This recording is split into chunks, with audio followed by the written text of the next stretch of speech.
Welcome to Sri Chaitanya DSC Tirupati ఆఫ్లైన్కి మరియు Ganit studies ఆన్లైన్కి స్వాగతం. మన గణిత్ స్టడీస్లో డైలీ అనేది క్రమం తప్పకుండా స్కూల్ అసిస్టెంట్ సోషల్ వారికి ఒక క్రమబద్ధమైన టైం టేబుల్ ప్రకారం డైలీ టెస్ట్ సిరీస్ అని నిర్వహిస్తున్న ఏకైక సంస్థ మన గణిత్ స్టడీస్ మరియు శ్రీ చైతన్య డిఎస్సి. అభ్యర్థులు గుర్తుంచుకోండి, ఒక కంటెంట్ మీ చేతిలోకి ఇచ్చిన తర్వాత ఆ కంటెంట్ నుంచి సపోజ్ డిమాండ్ అనేటువంటి టాపిక్ మీ చేతిలో ఇచ్చాను.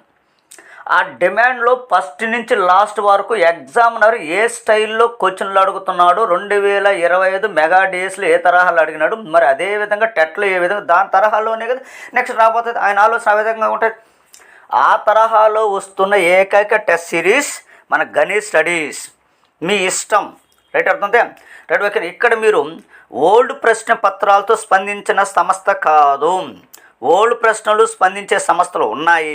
అవి చదువుకుంటే జరిగేటువంటి భారీ మూల్యమే ఇంకొక మళ్ళీ నోటిఫికేషన్కి గురి చేయాల్సినటువంటి పొజిషన్, మీరు ఎదుర్కోవాల్సిన పొజిషన్ మీకు వస్తుంది.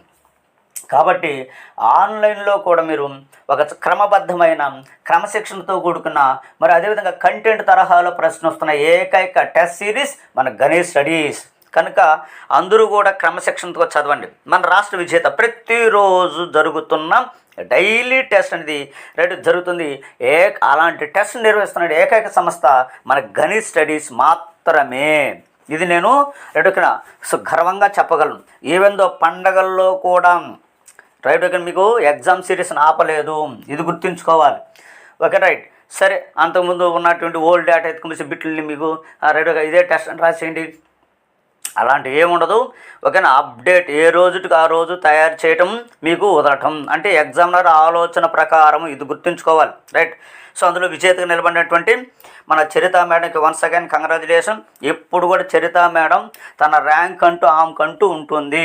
కాబట్టి ఇదే విధంగా చదవండి మేడం, 100% విజేతలు అవుతారు. మరొక విజేత Kanakadurga madam, very good madam, మీరు కూడా ఇదే విధంగా చదవండి మేడం, 100% మీరు విజేతలు అవుతారు. నెక్స్ట్ మరొక విజేత ధనంజయ్ సార్, మరొక విజేత రామ్మోహన్ సార్, మనోహర్ సార్, మరొక విజేత రామ్మోహన్ సార్. వీళ్ళంతా కూడా టాపర్స్. అంతే నీలకంఠ సార్ ఎప్పుడు చూసినా ర్యాంక్లో ఉండాలని తపంతో కలిగిన వ్యక్తి. మరొక ధర్మరాజ్ సార్, అదేవిధంగా మనకు రెడ్డుకిన శ్రీనివాస్ సార్. వీళ్ళంతా కూడా మన యొక్క అగ్ర విజేతలు అనే విషయాన్ని మనము చెప్పుకోవచ్చు, రైట్? ఓకేనా? కాబట్టి సో మన విజేతలను ఒకసారి చూడండి, ఓకేనా? ఇది చదివే విధానం. అంటే ప్రతిరోజు నాకు ర్యాంక్ రావాలి, టాప్ 10లో నేను ఉండాలి. నీ జిల్లాలో కూడా నువ్వు టాప్ 10